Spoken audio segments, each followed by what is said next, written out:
pessoal! Hoje, dando continuidade ao nosso módulo de educação digital, vamos falar de um assunto muito importante, que é a questão de metodologias alternativas. Por que alternativas, professora? Primeiro, normalmente nós traríamos e trataríamos essas metodologias como metodologias ativas, mas por estarmos trabalhando com a educação à distância, vamos chamá-las de alternativas. E alternativas a quê, professora? Alternativas à metodologia de aula expositiva. É importante, super importante que você dê uma aula expositiva. Mas com todas essas aulas que nós já tivemos, nós vimos que uma aula expositiva no ensino à distância seria produtivo até 5 minutos, que é o tempo que o seu aluno tem para conseguir se concentrar. E os outros 35? Se você não trouxer questões novas nesses 35 minutos, esse aluno vai estar perdido no mundo digital. Aonde que ele está? Porque a partir do momento que você, enquanto professor, não é mais interessante, esse aluno pode estar no Facebook, pode estar assistindo vídeos divertidos no YouTube, pode estar brincando no Instagram, jogando, com jogos online, não sei. Mas e qual é a diferença então dessas metodologias alternativas? Você passar a ser interessante ou ser mais interessante. O professor que consegue aplicar diferentes estratégias de ensino-aprendizagem no ensino digital conseguem que os seus alunos obtenham melhores resultados no seu objetivo. Lembram quando a gente falou de planejamento, de você reestruturar? Já vai pensando nisso. O que esse aluno pode participar ativamente da sua aula? Por que de 20 alunos eu tenho um que fala e um que tira dúvidas? Porque os outros 19 não estão prestando atenção? Eu não sou interessante? Então a gente parte disso. Metodologias alternativas, exatamente como o fato de serem o quê, gente? Tudo menos aula expositiva. Ou se utilizar as ferramentas da seguinte forma. Vocês já pensaram na lógica de você usar uma aula expositiva com uma outra metodologia junto? Super possível de fazer, mesmo à distância, mesmo online. Vamos lá? Olha, uma dica que eu vou dar para você. Isso é um sistema meu que eu gosto bastante. Como é que eu vou demonstrar ou vou dividir essa minha aula? Se o aluno só presta atenção 5 minutos no que eu falo, eu posso ganhar ele 5 minutos no momento anterior e mais 5 minutos no momento posterior. Vamos falar assim na pior das hipóteses. Então, como é que eu posso tornar essa aula interessante? Eu posso talvez dividir uma aula em 3 momentos? Com certeza, gente. Eu posso pensar uma pré-aula, que seria uma instigação do tema que esse aluno vai estudar comigo. Então, por exemplo, posso dar um filme para esse aluno assistir que tenha referência à aula presencial que eu vou dar? Posso. Posso dar uma música para esse aluno com relação à aula que eu vou dar? Gente, perfeito. Alguma coisa que esse aluno possa se interessar? Claro que posso. Isso no momento de pré-aula. No momento da aula, eu posso, por exemplo, trabalhar uma aula expositiva de alguns minutos. Tá, não vamos ser radicais. Professora, não consigo trabalhar em 5 minutos. Consegue trabalhar em 10, em 15? Tá ótimo. Mas sempre pensando nessa inovação para você conseguir manter esse aluno assim. Nessa aula, então, que ele já teve a instigação no momento de pré-aula, você vai trabalhar os elementos fundamentais e o que for mais importante nesse momento. Então, vamos pegar, como a gente já tem utilizado, o tema empatia. Numa pré-aula, eu posso mandar para ele, por exemplo, o vídeo que vocês mesmos assistiram a respeito de empatia. Desperta a curiosidade do aluno? Sim. Ou eu posso trazer alguma situação, problema, com a situação de empatia, para que esse aluno possa respirar isso junto com você.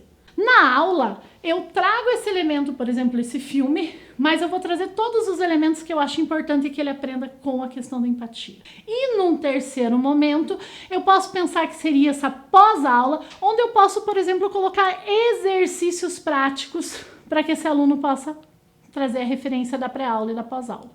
Isso tem resultados? Sim, porque você desperta no aluno o interesse, você trabalha o que você precisa e você ainda fixa conteúdo nessa pós-aula. Esse é um método que eu gosto muito de fazer e tô dividindo a dica com vocês, compartilhando com vocês. Nas minhas aulas funcionam, porque quando eu faço o planejamento do plano de ensino, eu já vou pensar em metodologias para alcançar isso.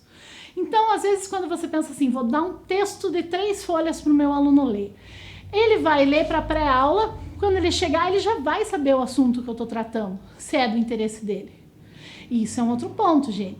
Essa pré-aula tem que ser de assuntos fantásticos, assuntos que tenham relação com o seu aluno. Assuntos, coisas, questões que aconteceram há pouco tempo, que ele possa vivenciar isso. Porque é o que aconteceu, não é? Quando a gente pega, por exemplo, tipo questões da internet, por que o mundo gosta e confia tanto? Dinamismo. Aconteceu? Tá lá, dizendo. Então, esse é fundamental. Assuntos atuais. Gente, pede auxílio. Auxílio do quê? Das redes, sites, tudo mais que o aluno possa achar interessante para fazer essas pesquisas para você. E essa participação ativa dos alunos na construção do conhecimento. Eu não posso acreditar que, enquanto professor, enquanto educador digital, meu papel é ficar estagnada, esperando as coisas acontecerem. Não é, gente. Eu preciso que esses alunos compartilhem comigo. Eu preciso ser interessante para eles e eles interessante para mim. Eu vou dar umas dicas de algumas metodologias que eu acho bacana e que são possíveis de se aplicar à distância. E detalhe, além dessas metodologias, eu vou contar para vocês quais são as competências que a gente vai despertar nesse aluno para vocês trabalharem lá no plano de ensino. Quem aí já fez um seminário? Tem alunos que ficam assombrados pela questão do seminário. É possível você fazer um seminário, ou seja, dividir esses alunos em grupos que deverão apresentar para todos trabalhos sobre um determinado tema? O que vocês acham? Totalmente viável. Então, o professor, nesse contexto, atua na orientação e como a pesquisa pode ser feita e na organização dos debates, se for ter debates. Eu posso fazer isso à distância? Posso. Ideias para seminários, por favor, gente, com ideias temáticas complexas, de preferência com relacionamentos críticos de cada área, com questões atuais. E o que eu desperto no meu aluno se eu trabalhar um seminário com ele? Questões de empatia eu vou despertar? Com certeza. Empoderamento do seu aluno no falar e no se manifestar? Com certeza. Oratória, né? Seminário é importantíssimo para questões de oratória. Para ele perder a vergonha, para ele sair daquilo. Desenvolvimento crítico, entre outras competências. Quer melhor do que uma atividade bacana dessa? Divide a turma, entra lá numa plataforma, cria uma sala de aula. Eu gosto bastante do Zoom para fazer isso. Cria uma sala no Zoom.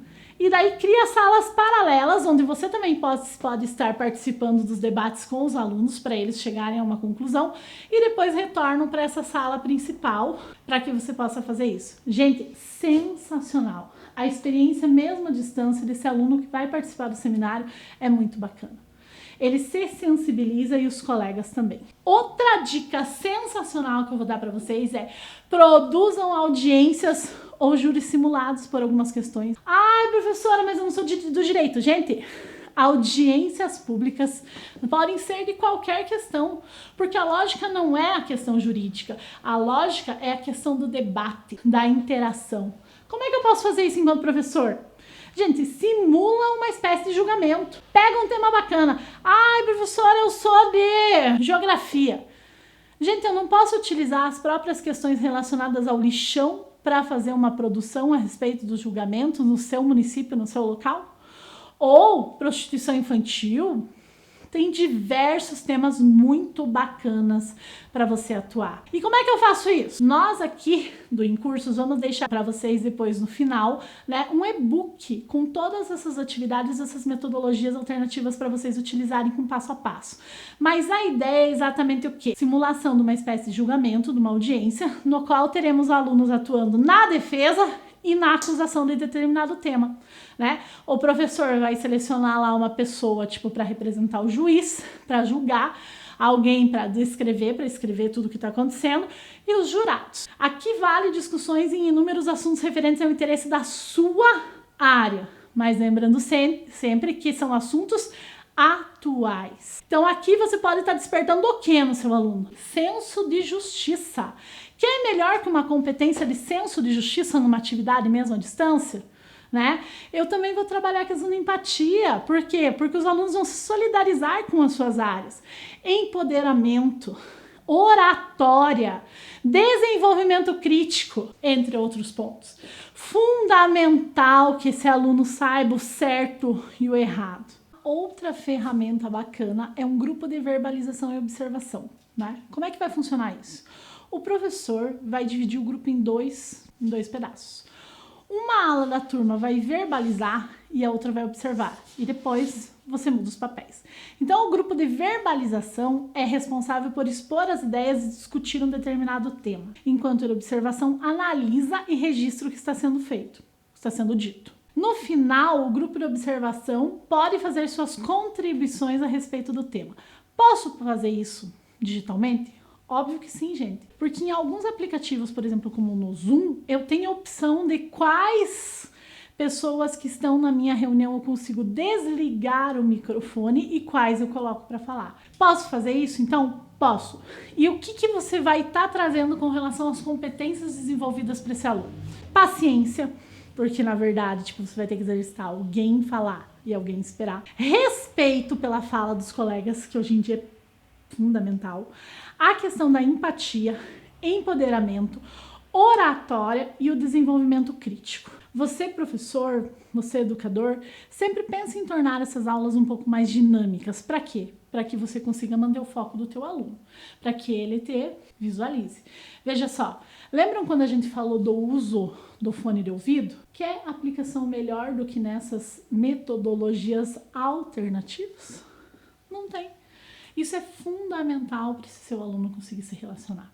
Uma outra ferramenta que eu gosto bastante e extremamente simples é a técnica de Phillips 66. Consiste em dividir a sala em grupos de 6 alunos, os quais vão discutir durante 6 minutos sobre um determinado tema. No final desse período, os alunos devem ter produzido uma síntese daquele determinado assunto ou ter chegado a uma solução para aquele determinado problema. Então, você lança um problema atual, você pode falar do isolamento social. Né? Assunto atual, todo mundo está super assustado, super pesquisando sobre tudo isso e quer levantar quais são essas questões. Possível de fazer uma técnica de Phillips? Totalmente. Eu divido a turma em 6 para uma pesquisar, por exemplo, como é que está ficando a questão da educação, a outra, o grupo de 6, como é que está ficando a questão da saúde, a outra, como é que está ficando a questão da alimentação, né, do abastecimento dos mercados e tudo mais. E no fim desses minutos, eu junto tudo. Posso fazer isso online? Sim. Existem várias plataformas que me permitem reuniões e reuniões em separado, para depois juntar tudo de volta. E aqui você vai estar se utilizando e vai estar criando competências relacionadas a sentimento de grupo. A gente não falou numa aula atrás sobre questões de pertencimento? Gente, que é melhor do que você fazer esse aluno se sentir pertencente a um determinado grupo e tudo mais? No ensino presencial, você vai lembrar das famosas panelinhas que você tinha que às vezes desmanchar e tudo mais. Mas isso é fundamental. Esse aluno também pode ter essas panelinhas online, né? Então, você vai estar exatamente desenvolvendo competências de sentimento de grupo, respeito, empatia, empoderamento, oratória, desenvolvimento crítico, entre outros. E uma última dica de uma ferramenta sensacional que eu trouxe aqui, que é totalmente possível você aliar com a sua aula teórica expositiva, é a questão da tempestade cerebral. O professor entra em sala de aula e lança uma palavra ou um problema sobre determinada questão. Vamos falar de isolamento social. Chego em sala de aula e digo para os alunos: me tragam questões sobre isolamento social. Os alunos, a partir disso, começam a se comunicar com você, né? Microfones totalmente liberados no modo reunião. E os alunos vão chover informações. Você vai anotando essas informações, também com as ferramentas adequadas que nós vamos passar aqui. Essas plataformas que auxiliam e que permitem você utilizar 2 ou 3 telas simultâneas para você escrever todas essas palavras. Você escrevendo essas palavras, você vai conseguir fazer uma junção de conteúdo com esse teu aluno. essa construção de conhecimento é bacana. Porque você não está ali impondo a sua verdade ou as verdades. Você está construindo o seu aluno se sente pertencente.